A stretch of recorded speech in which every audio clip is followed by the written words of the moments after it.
Nosso texto diz o seguinte: por causa disso, Deus os entregou a paixões vergonhosas. Até suas mulheres trocaram suas relações sexuais naturais por outras, contrárias à natureza. Da mesma forma, os homens também abandonaram as relações naturais com as mulheres e se inflamaram de paixão uns pelos outros. Começaram a cometer atos indecentes homens com homens e receberam em si mesmos o castigo merecido pela sua perversão. Além do mais, visto que desprezaram o conhecimento de Deus, Ele os entregou a uma disposição mental reprovável para praticarem o que não deviam. Tornaram-se cheios de toda injustiça, maldade, ganância e depravação. Estão cheios de inveja, homicídio, rivalidades, engano e malícia. São bisbilhoteiros, caluniadores, inimigos de Deus, insolentes, arrogantes e presunçosos. Inventam maneiras de praticar o mal, desobedecem a seus pais, são insensatos, desleais, sem amor pela família, implacáveis.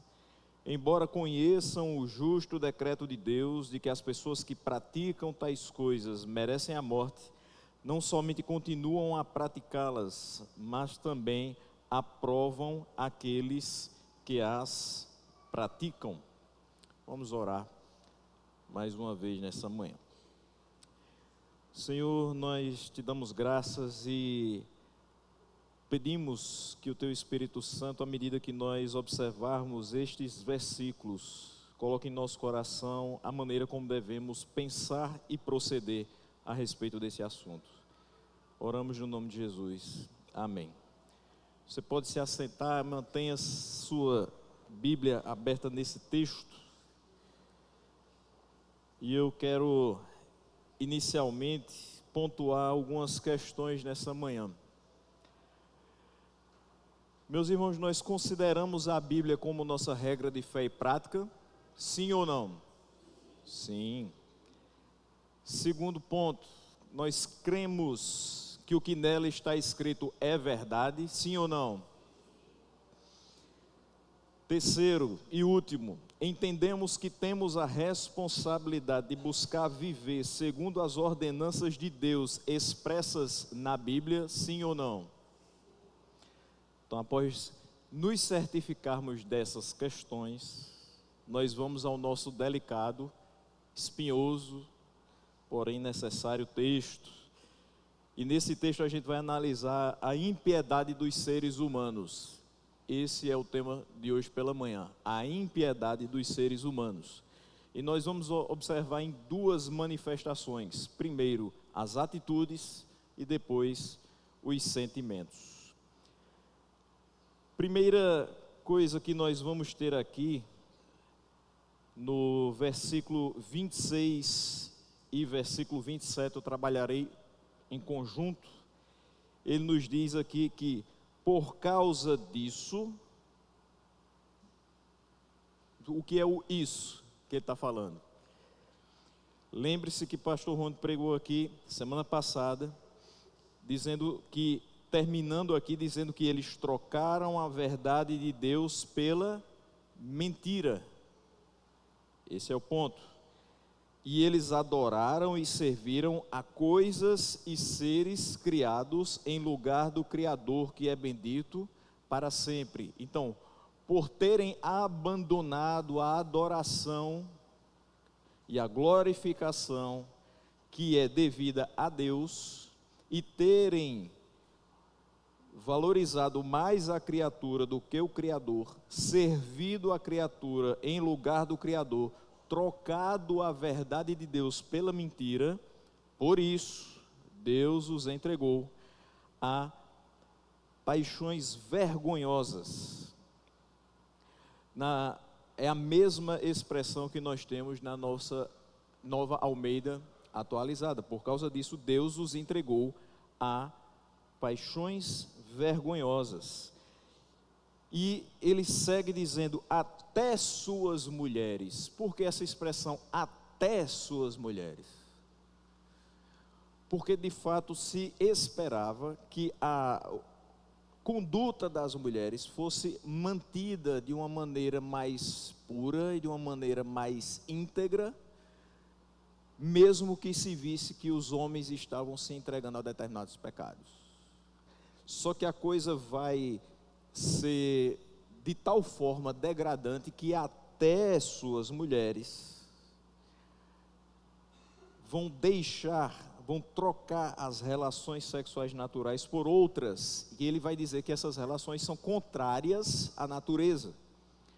Da mesma forma, os homens também abandonaram as relações naturais com as mulheres, e ele vai utilizar a expressão se inflamaram de paixão uns pelos outros, começaram a cometer atos, e aí ele vai classificar os atos como indecentes, homens com homens, e receberam em si mesmos o castigo merecido da sua perversão. E aí, se a gente for para a NAA, ela vai dizer, recebendo em si mesmos a merecida punição do seu erro. Então nós temos aqui algumas palavras, alguns adjetivos que caracterizam essas atitudes ímpias dos seres humanos. Essas palavras de Paulo nesses 2 primeiros versículos são a base, são texto fundamental no debate sobre a homossexualidade. E aí, por mais que a gente tenha que ter todo um cuidado na seleção das palavras, para não ofender o algoritmo das nossas transmissões, pior seria se a gente ofendesse o caráter santo de Deus, deixando de trabalhar esse ponto. É necessário que a gente fale sobre isso, principalmente nos nossos tempos em que nós temos igrejas inteiras se denominando inclusivas e tendo em suas lideranças pessoas que têm o comportamento homossexual. Porém, eu quero abrir só um pequeno parênteses dizendo o seguinte: a igreja precisa se preparar para receber pessoas que tenham esse comportamento, para ensiná-las, para abraçá-las, amá-las e fazer com que elas acertem nos seus caminhos. Ou seja, a igreja não pode se fechar para a presença delas, mas ela tem que ter um cuidado muito grande quando coloca pessoas com essa inclinação em lugar de destaque ou em lugar de liderança, pois a sua influência será muito grande e acarretará talvez numa mudança não dela, que é o esperado, mas numa mudança do contexto da igreja que a abraça como sendo alguém que exerce algum cargo de liderança. Então o apóstolo faz referência aqui àqueles atos que são muito vergonhosos. E esses atos não são somente vergonhosos para aqueles que têm a Bíblia como regra de fé e prática, eles são vergonhosos mesmo para a sociedade em si, para as pessoas da sociedade, e trazem desonra ao ser divino, por isso são qualificadas de paixões vergonhosas. E aqui, meus irmãos, vamos ter a real noção das coisas. Se você está em um local público e você tem um homem e uma mulher ali demonstrando publicamente o seu afeto de uma maneira muito exagerada, isso impacta qualquer pessoa que esteja vendo. Geralmente temos aquela inclinação a dizer assim, mas a pessoa não está percebendo que tem crianças ao redor, que esse lugar não é para esse tipo de atitude, que existe um local específico para que esse amor inteiro, esse amor roxo, seja expressado, né, que seria na sua intimidade e não em um espaço público. Independente de ser 2 homens, 2 mulheres, ou um homem e uma mulher, determinadas atitudes em público são consideradas inadequadas. Mas aqui ele está colocando como paixões vergonhosas, porque elas são contrárias à natureza, elas são contrárias ao que Deus estabeleceu. E inicialmente ele vai especificar essas paixões vergonhosas como sendo práticas homossexuais lésbicas. E aí o versículo 26 diz que as mulheres deixaram o modo natural das relações íntimas por outro. Quando a gente olha o modo natural, óbvio, é a maneira como o mundo foi criado para ser, a maneira como Deus estabeleceu que as pessoas se relacionassem, e a maneira como também foi estabelecido que as relações íntimas deveriam ser. E aí ele diz, troca-se esse modo natural por outro, contrário à natureza. Óbvio, esse modo natural não é simplesmente aquele que Deus estabeleceu, o que a palavra ensina, mas é também a maneira como nós fomos ensinados, em sua maioria. Mas não é isso que a sociedade, já naquele tempo, estava enxergando. Existiam pessoas que não somente estavam adotando esse comportamento, mas também ensinando a outros. E isso era público, isso era notório. Não é diferente da nossa realidade.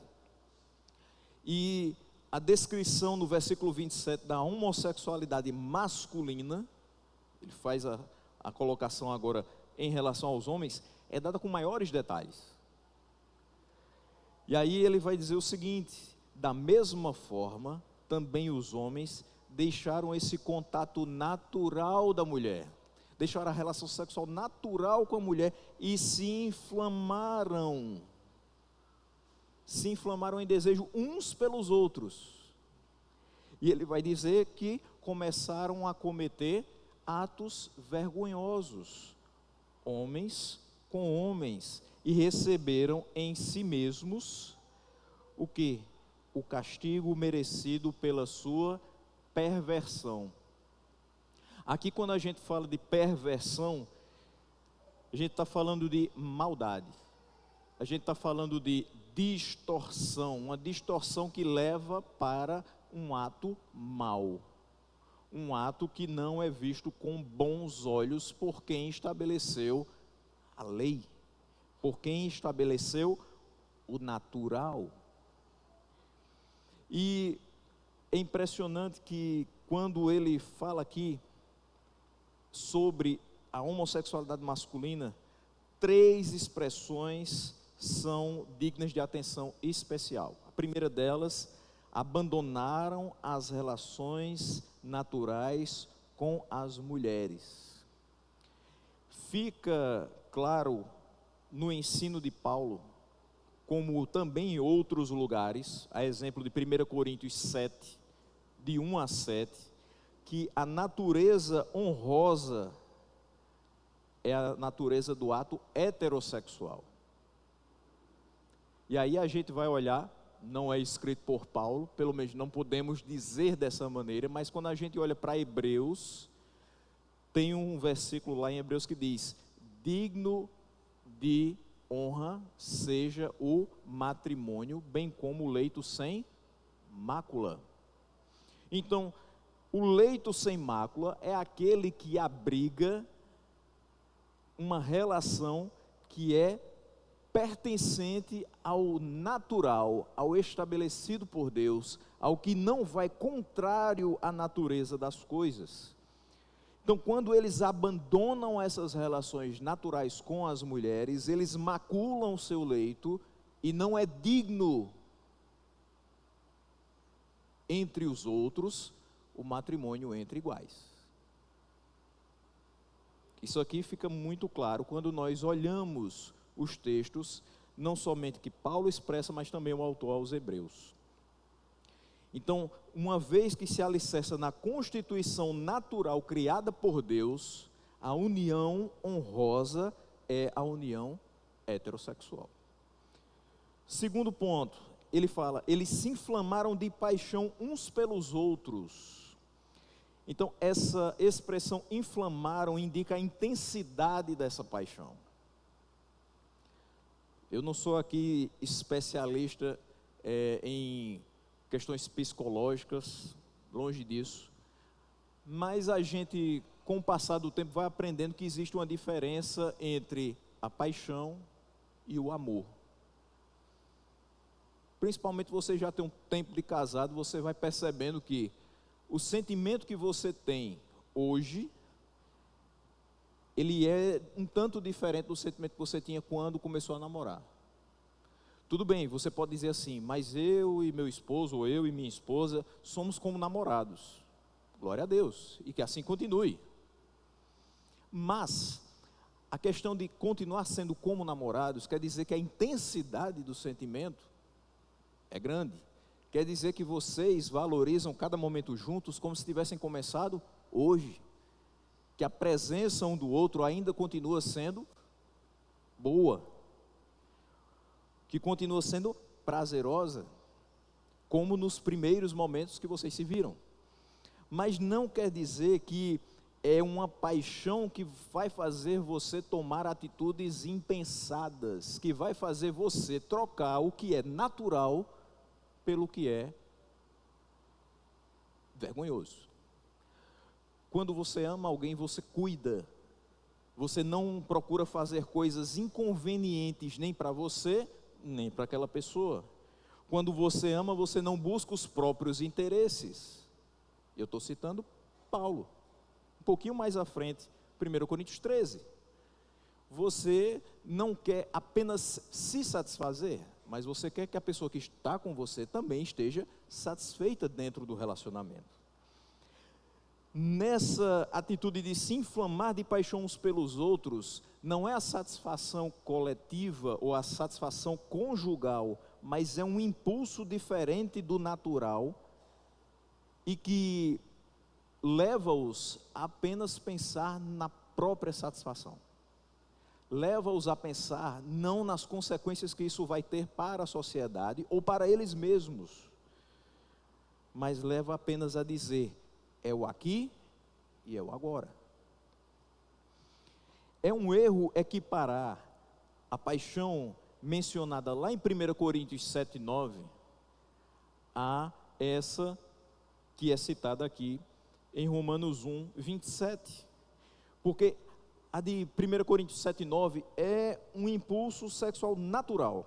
Não existe nada de moral em si naquela paixão.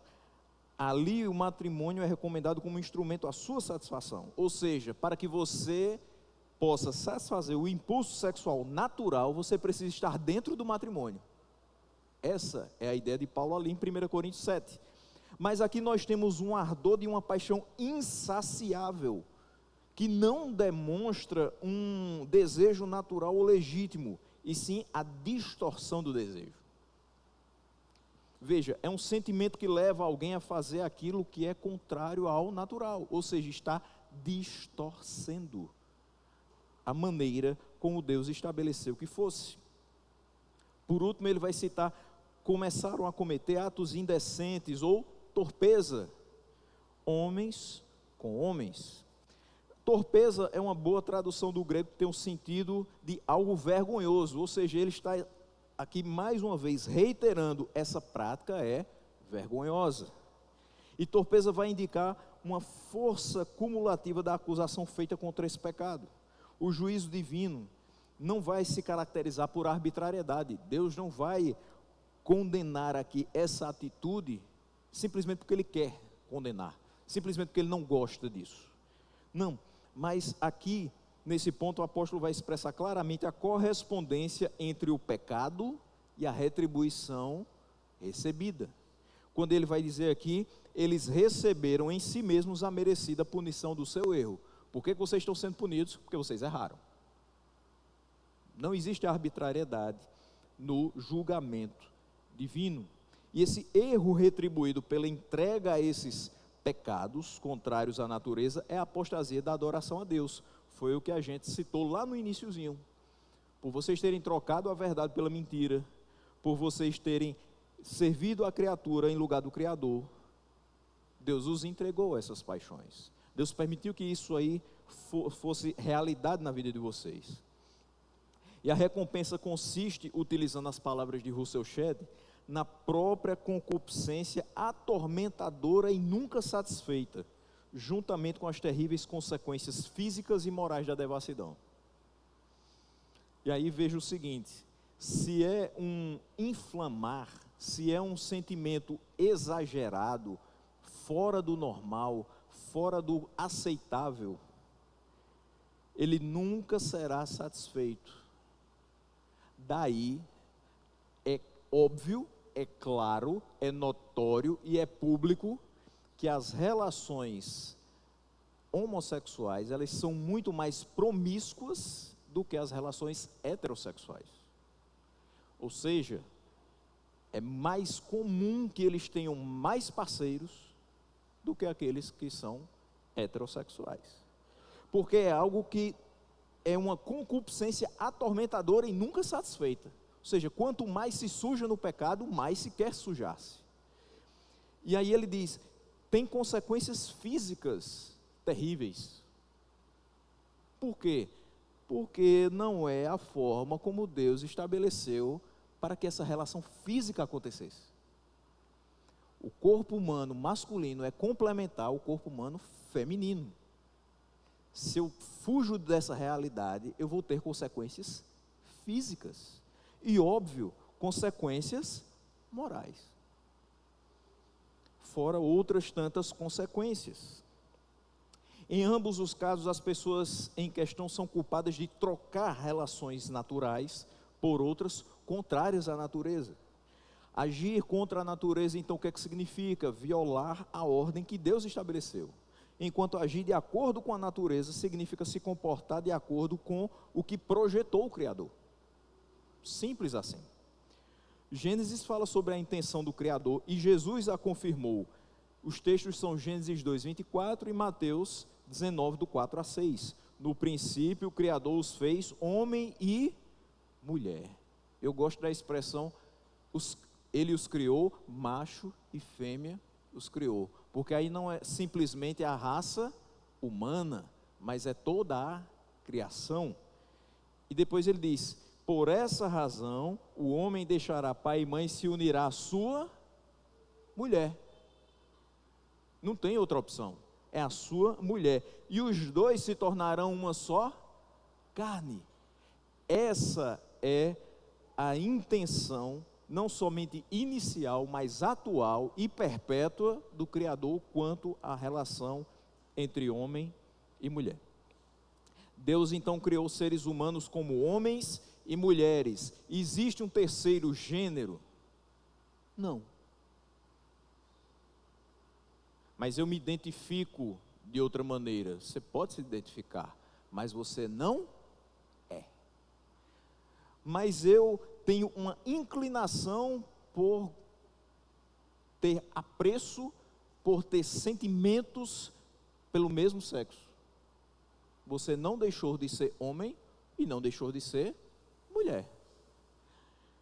Você apenas tem um comportamento afetivo e sexual diferente do que foi estabelecido inicialmente. Mas isso não te faz ser outra pessoa. Deus instituiu o casamento como uma união heterossexual. Hoje, infelizmente, isso é o equivalente a dizer que a grama é verde. Mas a gente tem que dizer esse óbvio, porque para muitos isso não é tão claro assim. E por mais que haja decisões judiciais, por mais que haja pensamentos de grupos na sociedade que divirjam daquilo que está escrito aqui, nós, como foi coletivamente expresso aqui no início, nós entendemos que a Bíblia é a nossa regra de fé e prática, e que ela expressa o que é verdadeiro e a verdade de Deus. Então, o que Deus uniu, nós não temos permissão para separar nem perverter. Não temos. Hoje, dois homens podem ter uma união estável pela legislação brasileira? Sim. Duas mulheres da mesma forma? Sim. Faz parte daquilo que Deus criou? Não. Tem a bênção de Deus? Não. Pode ter a bênção do Estado, mas a de Deus, não. Aquilo que Ele criou permanece, homem e mulher, unidos, uma só carne, para a glória dEle. Vamos ao segundo ponto e último. Não são só atitudes ímpias que os seres humanos têm, são também sentimentos ímpios. E a gente vai do versículo 28 até o 32. Primeiro ele vai começar dizendo o seguinte: além do mais, se isso já não bastasse, visto que desprezaram o conhecimento de Deus, Ele os entregou a uma disposição mental reprovável para praticarem o que não deviam. Então o pecado traz um desdém por Deus. O pecado traz um afastamento da palavra de Deus e tudo que é agradável a Ele. Então o pecado cometido várias e várias vezes, sem arrependimento, sem confissão, sem abandono, vai fazendo com que a mente seja cauterizada e que você sinta cada vez menos o peso daquele pecado. E que aquilo vá se normalizando dentro do seu coração. Ou seja, o pecado coloca em risco a pessoa de ser entregue por Deus a uma mente reprovável, que não consegue mais distinguir o que é certo ou errado, e há um espírito de licenciosidade, onde não existe Deus, onde não existe distinção entre certo e errado, tudo pode. No grego, desprezar e reprovar tem a mesma raiz. Então o que ele está querendo dizer aqui? Por haverem desprezado o conhecimento de Deus, Deus os entregou a um modo de pensar reprovável.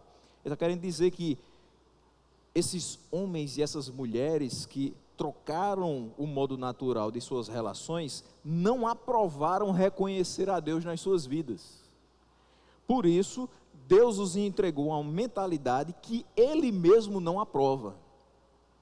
Já que vocês não aprovam a minha palavra e o modo de viver que eu estabeleci, eu vou os entregar a uma mentalidade que eu também não aprovo. Para que vocês saibam que quem manda sou eu. E vocês vão ter consequências com relação a isso. Vocês vão ter em si mesmos o pagamento dos seus erros, de não terem levado em consideração a minha palavra, as minhas ordenanças.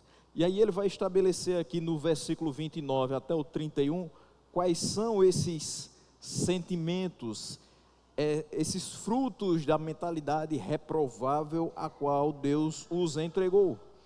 E ele vai dizer: tornaram-se cheios de toda sorte de injustiça. Mas eu quero só lembrar o seguinte, o versículo 28 termina dizendo assim: praticarem o que não deviam. Porque essa expressãozinha, praticarem o que não deviam, me lembra de algo muito interessante. 1 Coríntios 6,12. Tudo me é lícito, mas nem tudo convém. Todas as coisas me são lícitas, mas eu não vou me deixar dominar por nenhuma delas. Ou seja, quando alguém chega para você e diz assim: eu posso fazer determinada coisa, muitas vezes com o coração, com o sentimento já assim, se disser que pode, eu vou fazer. Geralmente um jovem chega assim: pastor, eu posso fazer tal coisa? Se o pastor disser que pode, pronto, era o pezinho que ele queria para fazer. Se o pastor disser que não, ele vai dizer: mas eu vou fazer assim mesmo. Minha mãe disse que não, o pastor disse que não, meu pai disse que não, mas eles não são da minha época. Não é assim que geralmente acontece? Eles não são jovens como eu. De fato, a gente não é jovem como você, mas a gente entende uma coisa, que a palavra de Deus não mudou, da minha geração para a sua, da geração de nossos avós para a sua, que as coisas devem ser feitas do mesmo jeito que sempre foram, mesmo jeito. E aí, tem coisas que a gente até pode fazer, mas a gente não deve fazer. Você pode ir para o Parque do Povo? Pode, é só pegar o carro e ir, ou então vai caminhando até lá. Você deve? Eu acho que não. O que você perdeu lá? Você pode beber? Pode. Tem gente que vai dizer, eu vou beber porque eu sei me controlar e eu não vou me embriagar, porque o pecado é se embriagar. Mas você deve? Não, porque basta a primeira gota, primeiro copo, primeiro gole. Você não sabe a sua constituição física, se vai ser propensa ao alcoolismo ou não. Entenda, você pode tudo, mas você não deve fazer muita coisa, porque não é conveniente, porque se você fizer, vai acabar dominando seu coração. Por isso que Paulo diz, eu posso, mas eu não posso deixar também que isso domine a minha vida, a minha mente, porque eu tenho que ficar longe daquilo que é visto como perversão. Então ele vai dizer, essas coisas que eles não deviam fazer, quais são? Tornaram-se cheios de toda sorte de injustiça, maldade, ganância e depravação. Eles estão cheios de inveja, de homicídio, de rivalidades, de engano, malícia. Eles são bisbilhoteiros, eles são caluniadores, eles são inimigos de Deus, insolentes, arrogantes e presunçosos. Inventam maneiras de praticar o mal, ou seja, eles maquinam, eles tramam o mal. Desobedecem a seus pais, são insensatos, desleais, sem amor pela família, implacáveis. Aqui a gente vai ter que tocar em algumas feridas meio profundas, que a sociedade como um todo, não somente a brasileira, passa. Porque isso aqui é o retrato da degradação humana. Injustiça significa a violação dos direitos humanos, quando cada um deixa de receber o que lhe é devido. Eu acho muito interessante, todo final de mês, no grupo da escola, alguém bota a figurinha assim, contra-cheque disponível. Acho que todo mundo aqui que é professor tem esse grupinho e tem essa figurinha, né? E aí todo mundo já fica animado assim, vai lá, portal do servidor, contra-cheque para ver se está tudo certo. E geralmente vai ter um que diz assim, ei, veio faltando coisa no meu contra-cheque. Aí procura diretor, procura coordenador, vai na regional e tal, o que eu posso fazer para ter o meu retroativo, para ter de volta aquilo que eu devia receber, mas não recebi. Ou seja, foi uma injustiça. Eu trabalhei, eu entreguei tudo o que foi solicitado, mas eu não recebi. Então você tem aquele sentimento de que foi injustiçado. E de fato, você foi. Então injustiça é uma violação do seu direito. Você não recebe o que lhe é devido. Maldade significa atos maliciosos, uma licenciosidade irrestrita.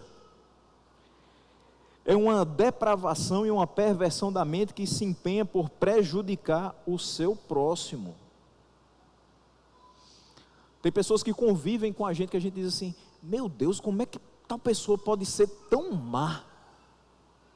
Porque você percebe na conduta dela certas artimanhas, certos artifícios que buscam prejudicar o próximo. Seja para que ela ocupe o lugar daquele próximo, seja para que ela simplesmente tire aquele próximo do caminho. Isso é muito ruim. Você sabe o que é ganância? Ganância é o que faz muita gente perder dinheiro hoje. O nosso país hoje tem, eu acho que centenas de bets, e não são as Elizabeths. Seria bom que fossem. Mas são casas de apostas. E alguém pega R$20 que deveria servir para comprar o pão e alguma mistura do final de semana e aposta. Aí perde. Aí não tem nada não, na próxima eu ganho. Aí pega mais 20, aí ganha. Aí opa, vai dar certo. Quando ganha, quer mais. E continua apostando, e apostando, e apostando, e apostando, e apostando. E nós já temos relatos de pessoas que perderam veículos, que hipotecaram casas, por conta do quantitativo que gastaram com apostas. Por quê? Porque querem mais, não se contentam com o que tem, isso é ganância. Querer sempre mais, é insaciável a vontade de ter. A inveja, meu irmão, isso é triste. No nosso meio isso não deve existir. A inveja, eu vou falar aqui algo que não só os homens, as mulheres também se importam. Eu vejo que elas também se interessam por isso. Carros. Você tem o seu carrinho popular, seu Gol Bola 99. Aí você vê o irmão passando com uma Tracker da Chevrolet, 2025, automática. Aí você diz: ô Jesus, por que é que o Senhor não me deu? Olha a minha situação, olha para o teu servo. Quando você deveria dizer assim: ô coisa boa, meu irmão está prosperando. O meu dia vai chegar, se for da vontade de Deus. Mas eu tenho que me contentar com o meu golzinho. Porque se eu não for contente com ele, Deus não me coloca numa Tracker não, viu? Eu tenho que me alegrar com os que se alegram. E não invejar aqueles que prosperam a olhos vistos porque são tementes a Deus. Ele vai falar sobre homicídio. Meu Deus, eu não vou nem citar as coisas que a gente tem escutado, basta que você ligue o seu rádio. Você está saindo para o trabalho, 6:30 da manhã, liga lá no rádio. Não vou fazer propaganda das emissoras daqui não, mas liga no rádio, sintoniza lá. Balanço da área policial. Você desliga rapidamente, porque você quer chegar do seu trabalho com a mente tranquila, quer começar o dia bem, mas você escuta muito homicídio, muito. E a palavra nos mostra desde o primeiro homicídio entre os irmãos originais que isso é abominável aos olhos do Senhor. Ninguém tem o direito de tirar a vida de ninguém. A palavra rivalidade, que é citada aqui também no versículo 29, inclui disputas, peleja. O engano, a malícia é uma impiedade notória, é marcante, é quando alguém se torna calejado, empedernido nos seus costumes e hábitos pervertidos e na corrupção de padrões éticos. Tem gente que o esporte é enganar. Parece que a pessoa não consegue falar a verdade, de jeito nenhum. Ela engana. E não pense que tem que ser uma coisa muito grande, muito extraordinária para que isso se classifique como engano. Pode ser algo mais simples. Pode ser assim: eu vou amanhã. Aí você não vai. Mas você tinha tempo de ir? Tinha. Você tinha disposição de ir? Tinha. Você não foi porque não quis, então você enganou. Não deveria ter dito que iria, já que você não foi. Que no fim das contas, a sua intenção não era ir. Por inimigos de Deus, ele quer dizer aqueles que percebem que a justiça divina se interpõe na vereda dos seus atos perversos. Ou seja, Deus é um empecilho para o seu pecado. Então eles são inimigos de Deus. Se Deus não concorda com o meu modo de viver, eu me afasto dele. Não é mais fácil? O que é que está me atrapalhando de pecar? Deus. Deus para lá, eu para cá. Continuo minha vida, faço o que eu quiser, sou dono do meu nariz. Tchau. Porque é difícil você prestar contas a uma pessoa, quanto mais prestar contas a Deus. Porque das pessoas você pode até dissimular, mas Deus sabe até a intenção do nosso coração. Os caluniadores não poupam a reputação de ninguém. Eles falam mal das pessoas, injuriam tanto o culpado quanto o inocente. Ou seja, tem gente que realmente faz coisas erradas, mas o caluniador, ele potencializa ainda mais aquilo que já é errado. Tem alguém que diz assim: fulano mente. Aí o outro diz: quem mente rouba, e quem rouba mata. Então, de um mentiroso, o cara já é assassino. Calma, ele não fez nada disso. E o pior é quando o inocente é o alvo da calúnia. Porque, meus irmãos, infelizmente, até que você prove que é o contrário, você vai ter consequências daquela calúnia. Alguém vai olhar para um colega seu, alguém vai olhar para alguém da sua família e vai dizer assim: olha, eu acho que fulano tem essa característica. Na minha visão ele é isso.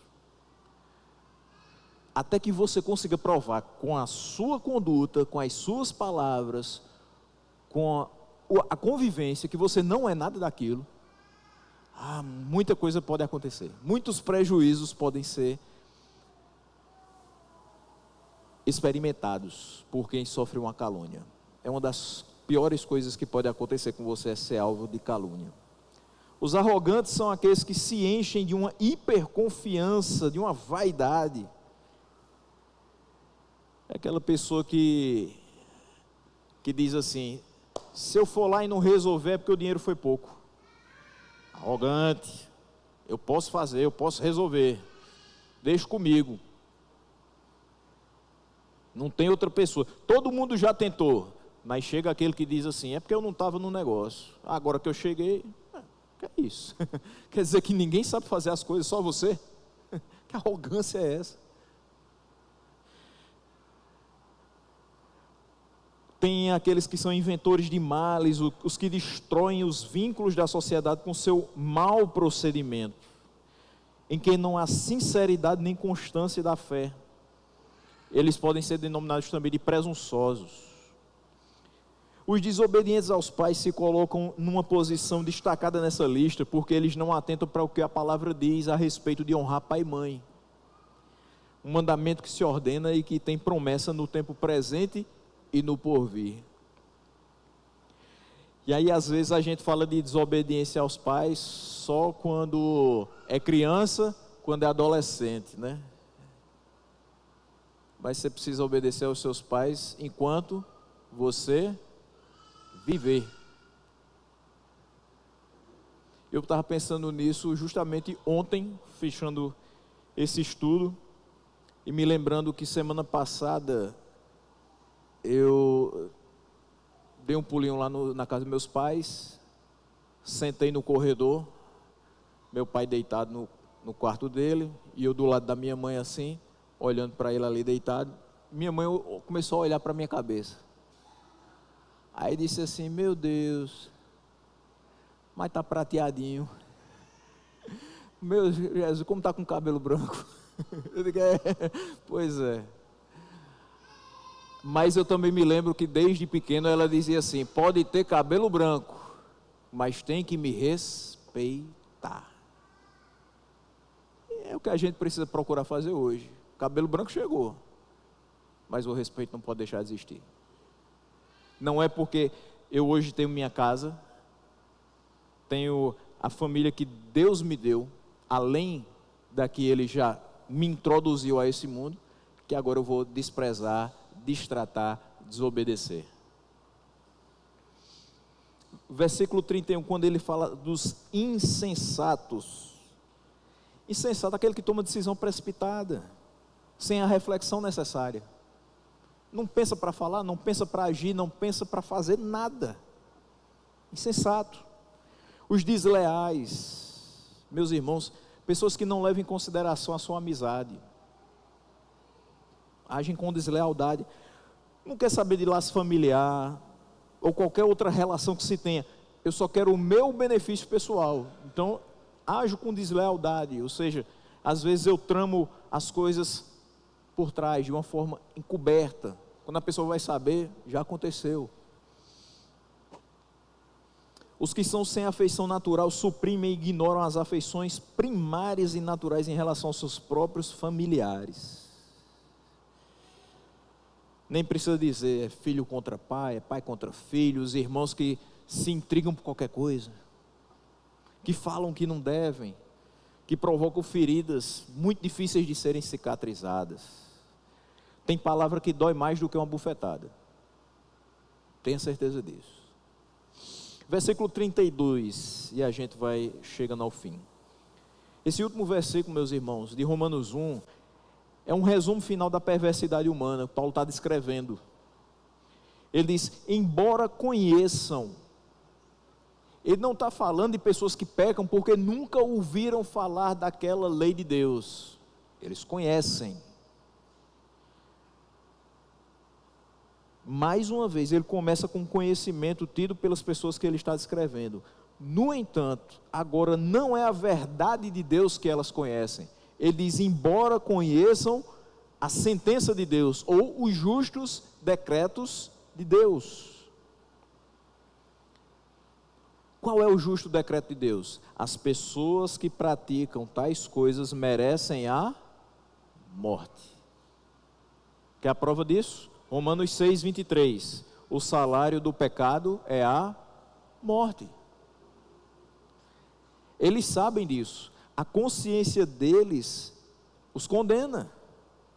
No entanto, eles ignoram o que conhecem e não somente continuam a praticar essas coisas pelas quais eles sabem que merecem a morte, mas o que é pior, eles incentivam, eles encorajam outros a fazerem o mesmo e aprovam o mau comportamento que Deus expressou desaprovar. Sabe qual é a minha questão bem particular em relação a essa expansão tão grande de relacionamentos homoafetivos, principalmente vendo pelo lado de duas pessoas do mesmo sexo criando crianças com a desculpa de tem muita criança sem pai e sem mãe e nós precisamos adotar para dar um lar, para dar amor a essa criança? É porque eles vão continuar a praticar e vão incentivar aquelas crianças a também praticar e aprovar quem pratica. Ou seja, normalizar na cabeça de alguém que está sendo formado, forjado o caráter, que aquilo é a coisa mais linda do mundo. É normal, é amor. E com esse rótulo de amor, passa despercebido que é algo que Deus desaprova. Nada afasta mais as pessoas de Cristo do que a sua incapacidade de ver que eles necessitam dele. As pessoas que levam a sua vida pelo seu próprio entendimento desprezam que precisam de Cristo, precisam de Deus. Elas têm uma relutância em admitir isso. Só que vai chegar um momento que a única coisa que elas vão poder fazer é gritar: ai meu Deus. Eu duvido o ateu, na hora que o avião está dando turbulência, perto de cair, ele não dá um grito lá: ai meu Deus do céu. Oxê, Deus existe agora? Ah, não foi uma força de expressão. Não, não foi, foi o desespero. O desespero dentro do seu coração dizendo assim: Deus existe, se agarre nele. É a única coisa que tem agora. Porque tudo que você pensava que governava a sua vida falhou. Só sobrou Deus. Quando desde o começo só tinha Deus. E todo o resto era inútil. Mas ele tinha relutância em admitir isso. A gente às vezes tem relutância em admitir: eu só tenho a Deus, o meu dinheiro não serve de nada, a minha inteligência não serve de nada, as minhas habilidades não servem de nada, se não for Deus na minha vida. Porque foi Ele que me deu tudo isso. E Ele é quem vai me orientar a usar tudo isso para o meu bem, mas primeiramente para a glória dEle. Como disse Jesus, não são os que têm saúde que precisam de médico, mas sim os doentes. Ele não veio para chamar justos, mas para chamar pecadores, é o que diz Marcos 2,17. Então a gente pode tirar aqui 3 inferências desse texto. Primeira delas: os homens mais degradados, por haverem sido judicialmente abandonados por Deus, não estão destituídos do conhecimento e dos justos juízos de Deus. A pessoa mais depravada que você conhecer, a pessoa mais abjeta no sentido de fazer coisas vergonhosas, como diz Paulo aqui, ela sabe que está fazendo errado. Ela sabe que ela está agindo contrariamente à vontade de Deus. E ela será alvo do juízo de Deus, independente de levá-lo em consideração ou não. Esse é o grande ponto. Tem gente que diz assim: eu não acredito em Deus, Ele não pode nem me tocar. Pode. E vai. Sabe por quê? Porque Ele é Deus sobre a terra, acima da terra e debaixo da terra. Quem crê ou não nele está sobre as suas ordens e sob o seu comando. Ele tem o controle de todas as coisas. Não há quem escape do juízo de Deus. Não há quem escape do olhar de Deus. Não há quem escape do toque de Deus. Segundo, este conhecimento por si mesmo não impede que tais pessoas se entreguem aos pecados, que conforme sabem, merecem julgamento divino e resultam na morte. Então veja, há uma grande diferença entre quem é ímpio e quem é salvo. O salvo sabe que o resultado do pecado é a morte. Então, qual é a grande evidência de uma vida regenerada, de uma vida de um salvo por Cristo?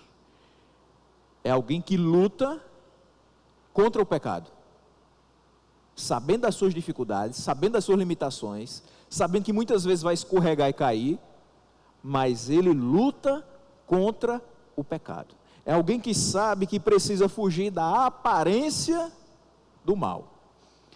O ímpio, mesmo conhecendo, mesmo sabendo que existe esse juízo divino, isso não impede de se entregar aos seus pecados, porque não faz diferença no seu coração saber que existe um Deus que é amor, mas é justiça também.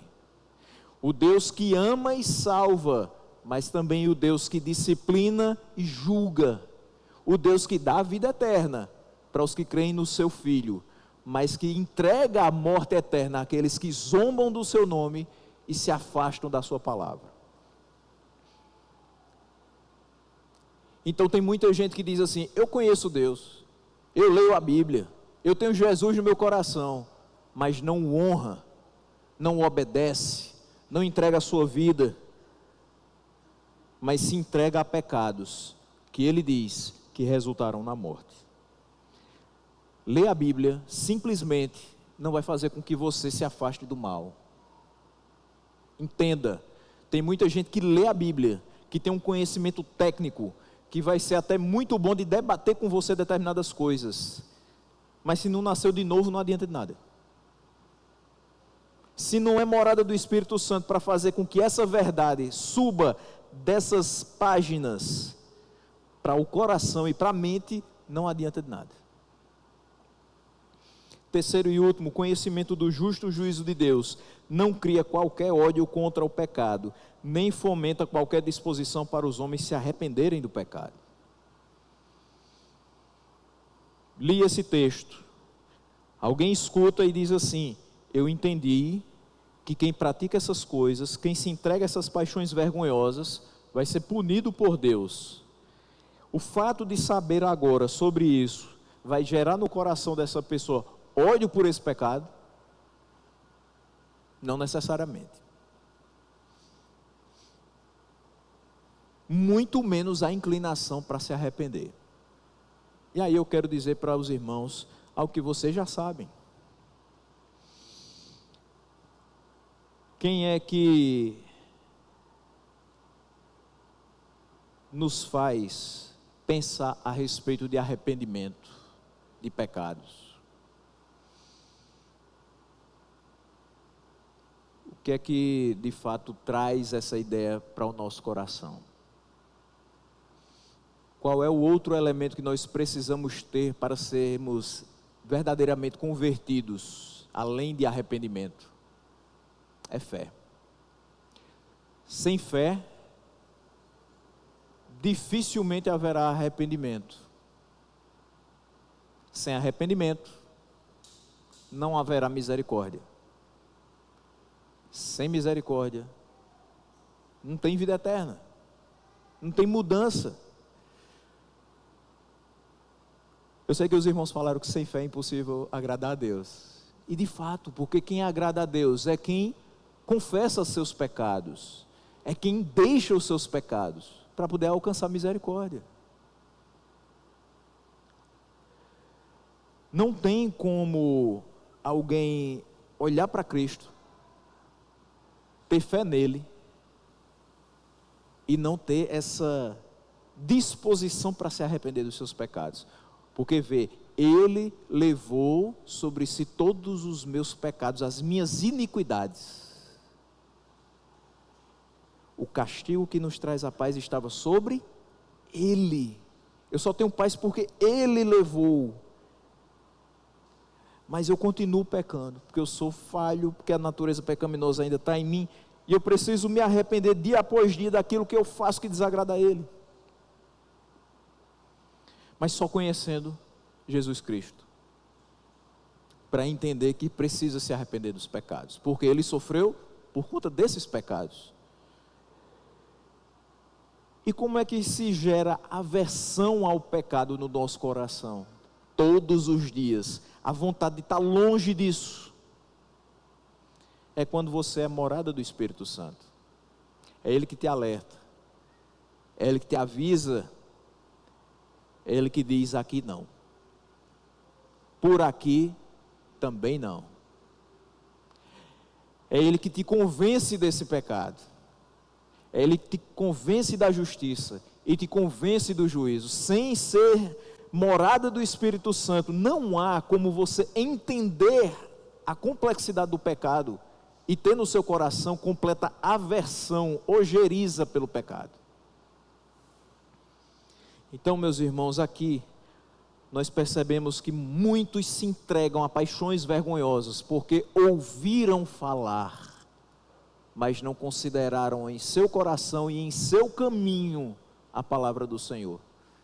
Nós não podemos nos entregar a esse tipo de atitude porque nós não simplesmente ouvimos falar, nós conhecemos o Senhor, nós sabemos de quem somos filhos, nós sabemos que temos um dono e nós precisamos glorificá-lo com a nossa vida em todos os seus aspectos.